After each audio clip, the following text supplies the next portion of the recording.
Didn't we do this already? Welcome to Fan Club. Oh, it's Gary Hart Fan Club. What about if I made a babyface tag team called Teen Angel and Cherry Bomb and called it Fan Mail? Can I get some heat off All of right, that? so if you can guess that.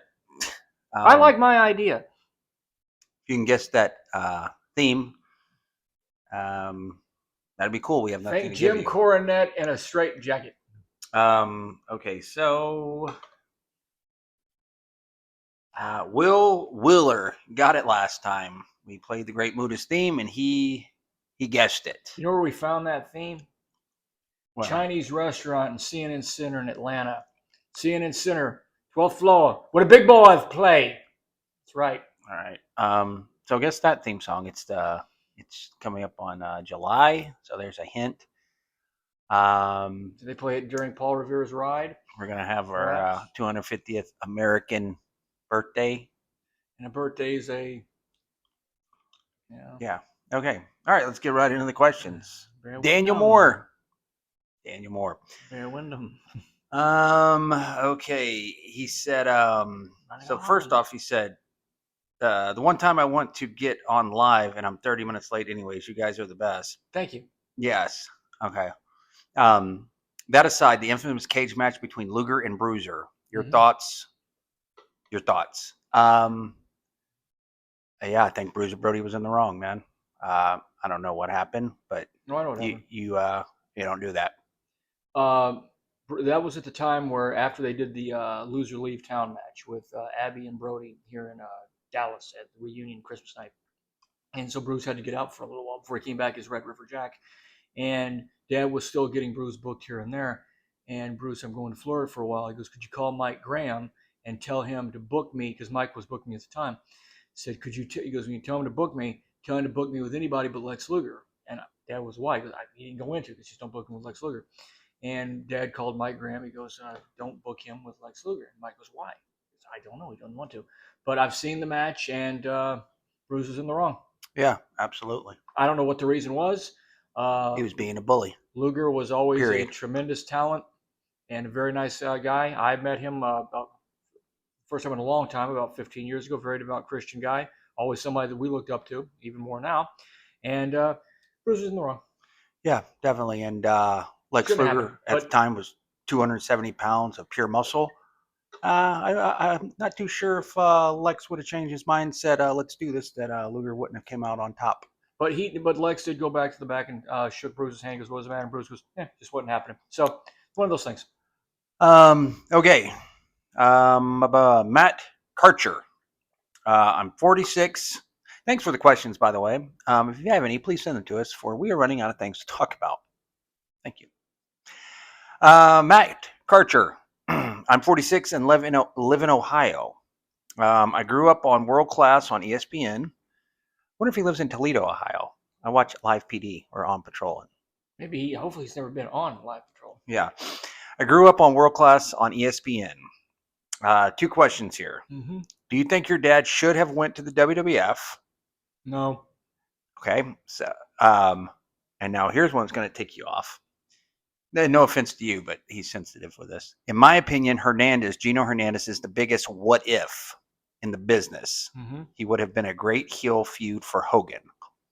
So, thoughts? Gino's habits would not have allowed him to exist many places other than outside of Dallas or Houston. Houston, in a lot of ways, was Gino's biggest blessing and also his worst curse, because he could always go make a lot of money there. And Paul, overlooked a lot of the things that he did. And Gino was so intertwined with the drugs and everything that was going on in his life that, because Dad wanted to take him, Chris, and Moon, the one-man gang, to the Carolinas in '86 after things went south and southwest, where the only decent thing there, only promising thing there was a young Shawn Michaels who, once he got smart to the fact that Fred Barron wanted to assign him to a contract where he could get a percentage of his future earnings, he left town. Very smart man. HBK still is. Gino he was too intertwined with his drug use that he wasn't going to go anywhere. So back to his first question, do you think Dad should have went to the WWF? No. Yeah, I just don't. I don't ever think there was a time period where Dad would have fit in in the WWF. I mean, he knew everybody there. Right. That was Dad didn't do well unless Dad could control exactly what he was doing. And that was the nature of the business back then, because New York, more so than any other territory, because that's what they were. They were at one time a territory. They were not this all-encompassing thing. And the biggest problem that the wrestling business has had in the last 30 years, it's like how MTV was with the music business. You had people who were involved that they just didn't know what to do, and that would be them up until a certain point. But they wanted guys to go to the ring with guys just to go to the ring with them. And Dad really wasn't interested in things like that. If he was with you, he was managing you. I mean, he was laying out your interviews, structuring your matches, who you were working with. And like a promoter that's Vince's priority. He could do whatever he wants. I don't really care. But a lot of promoters and bookers would see Dad as an asset, saying, okay, Gary is coming. Like when Kevin Nash was talking about Dad, he said, and he was never around Dad, but he understood. He goes, he was an asset when you put things together. It's like there were three of you out there working. He wasn't just there. He had input. It was finishes and things like that, which is what Dad brought. Some bookers and promoters like that. Others said, he could take my job. But in the structure, my dad liked to smoke things. And New York was notorious for, drug testing. So it just was never going to be anything that was going to work. And to be honest, guys like my dad and guys like Ole, they didn't really look at themselves as less because they never got there. Now, I know a lot of the older guys, and I don't like when they do it, they act like they were some kind of a failure because they never worked for Vince and saying, oh, well, the WrestleMania was they had big shows at the Garden all the time. They had a big show at the Garden the month before, probably. So it's just, nothing against them. It's just that Dad nothing against them. I'm just going to Dad was just never a fit for that. And he never wanted to be. He never looked at himself anything less. They can have New York, Dad can have the rest of the world. So, Gino, the biggest what if? Like, I guess he's saying, around, right before Gino died, or right after Gino died, is pretty much when it became, national to a point, I guess, because New York, USA and TBS for Atlanta. Because I know there's people like say, oh, he would have been a great horseman. Gino was never the worker that those guys were. Yeah. Gino was more of a performer. He could light up a crowd just by being out there. He's a lot like Michael Hayes. Not the greatest worker, but he was a great performer. He had that thing. Gino was a star, like Michael was a star. Roddy Piper was a star. Gino, a what if? Yeah, well, he was just too, into the nose candy, and you weren't going to get him away from that. I know there's a different timeline, but I could see Gino, being in New York. Well, yeah, for sure. Well, I'm saying I could see him, talking as far as, he said he would have been a great heel feud for Hogan. I say that Gino would have been a great heel feud with a babyface Shawn Michaels, like in the mid-90s. Like Shawn. I think that would have been good. No? Yeah. Because Gino looked up to Shawn. Shawn looked up to Gino quite a bit, because the guys that influenced Shawn were Chris Adams, Tully Blanchard, Ricky Flair, Gino Hernandez. Those guys. I'm just saying, and Almadrill. After Shawn Michaels, was a heel. Sure. It was a babyface. Yeah. Gino and Steve Austin. Yeah. Because Gino, he was not. Mechanically he was okay, but as far as a performer and being with his look and the way he's one of the few guys. Any other guy that got dressed up in a suit, you'd say, who's this guy trying to rip off Flair? Gino had his own thing going. Who do y'all think would have been a good feud for Gino Hernandez? Let us know in the comments. For we are running out of things to talk about. No, I kid. Okay, Twisted Steel Fight Letics. Okay.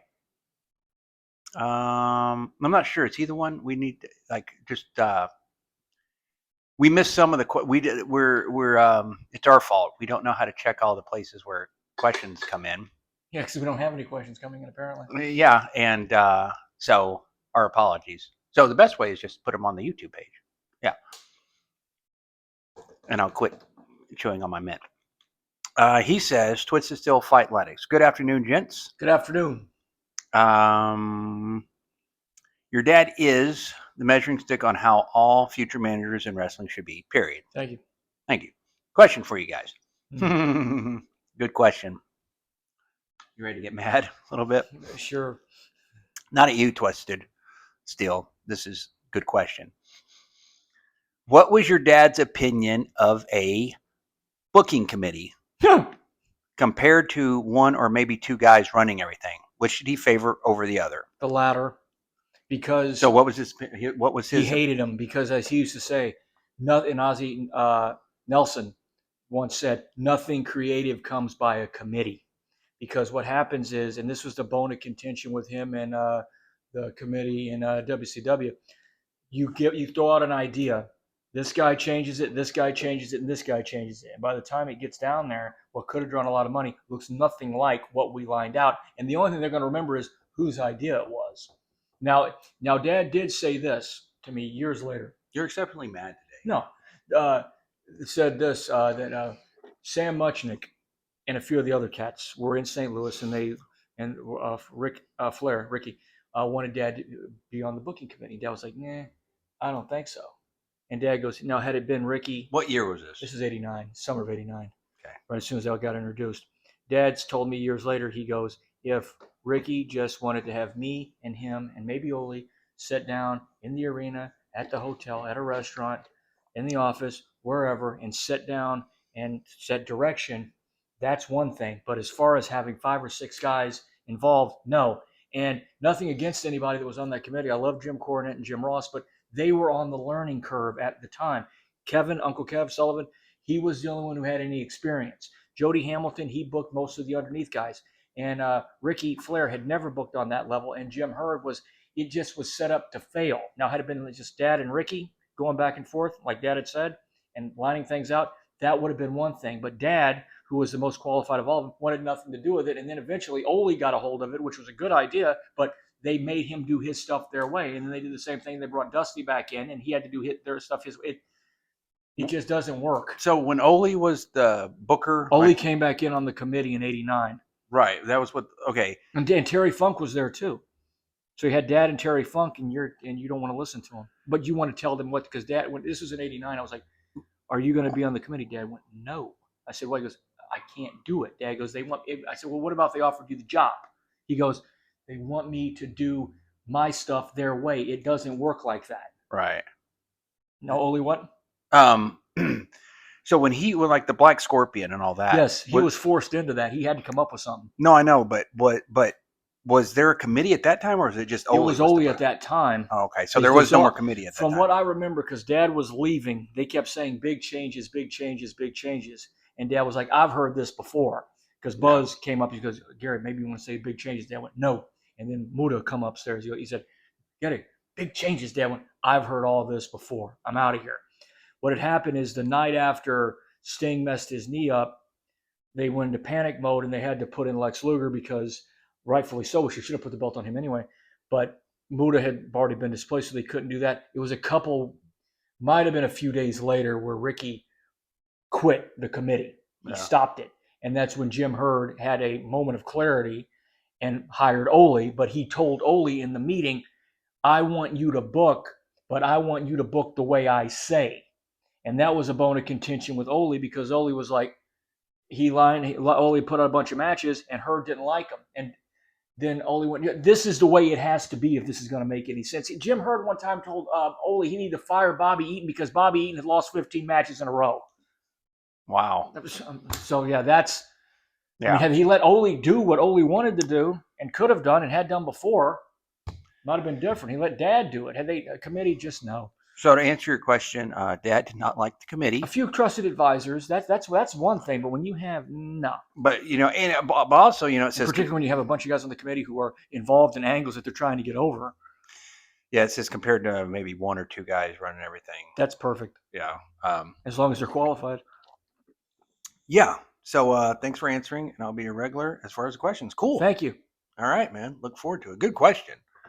Yeah. Because no, it's something gets you mad. No, it's not mad. It's something just, we can talk that, about. Yeah. No. All right. Okay.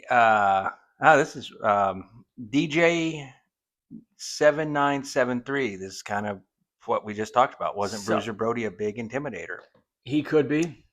And God just answered that. But in all honesty, with him, he was the kind of guy, I mean, because of the way, and I think I've said this before, because of the way the history of our business is chronicled, and by the people who have been in charge of chronicling it, you don't really hear much about Bruce. Only the fact that he was just this big, intimidating guy that stiffed promoters and took liberties with guys. That's not true. He was one of Dad's best friends and one of the most important guys in his crew, and we knew him, and we knew what he was. He was the kind of guy that if he just expected you to keep your word to him. And if you, I mean, yeah, did he not? Dad, you say, yeah, Dad said he was one of my best friends, and he beat the hell out of me every night for 10 years. He didn't care if you hit me. He was going to hit you hard, and he didn't care if you hit him back. Like Arn Anderson said, there's worse things in the business than being in a bar fight with the guy you're out there with. If you can't take it, then sorry. You know who I think was a bully was Buzz Sawyer. Buzz had a tendency to do a lot of things that maybe he was a little too blown up to do. Wasn't he? He said, wasn't he the one that was supposed to start training the Undertaker? He did start training Taker, and was that the story where he? I just remember the story of him and Kevin Von Erich were having a problem, and Kevin went to the office and found Buzz's address and wrote him a letter challenging him to a fight in an undisclosed location. No one has to know. And Buzz got the letter and showed it to Dad. And Dad was like, "What? No, let's stop this here." No, but that's how Kev was. He didn't want to be. He just, Kev wanted to make it very clear. I don't care if my dad's running the place or not. If you want to fight, we'll fight. That's the way he was.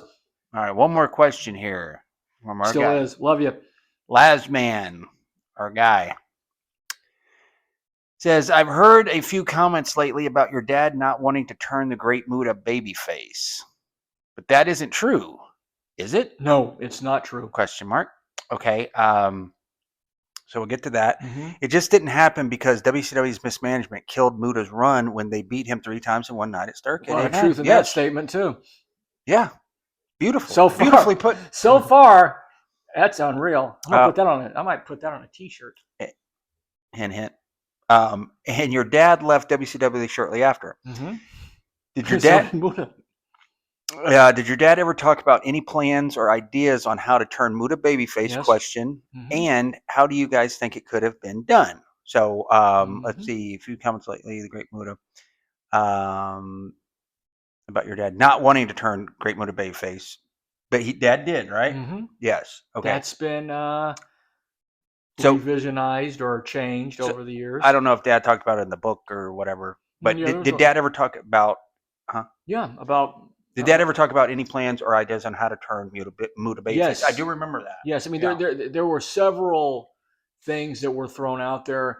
One was, and this really didn't get that far. Dad and Unc Kevin Sullivan were talking about possibly bringing in Kabuki at that time, October, November '89. They were maybe going to do some with the Road Warriors, and they were going to use that for to turn Muta babyface. Then there was also the thought of doing something where this could have been before or after the I Quit match, where Dad and Terry would go start working against Muta, because Terry Funk, if you know anything about wrestling, he's on the Mount Rushmore. He would have made Muta look incredible, and that was going to be a bit of a run.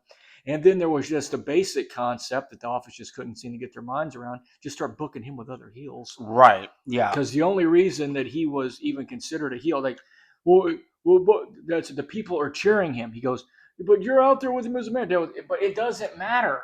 Right. Yeah. It was. I mean, in all honesty, the best way I could have thought to do it. What's the best way? Booking with heels. No. But on the outside, Vader was already coming in.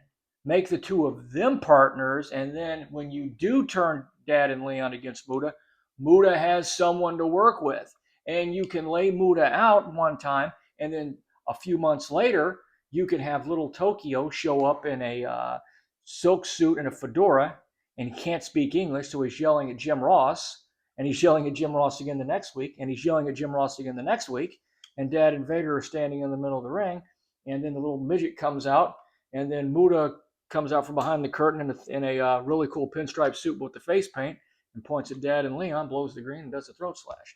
Then you're off and running. It ain't that hard to do. So just saying, that's the perfect guy. Yeah, perfect way to do it, because Leon was coming in.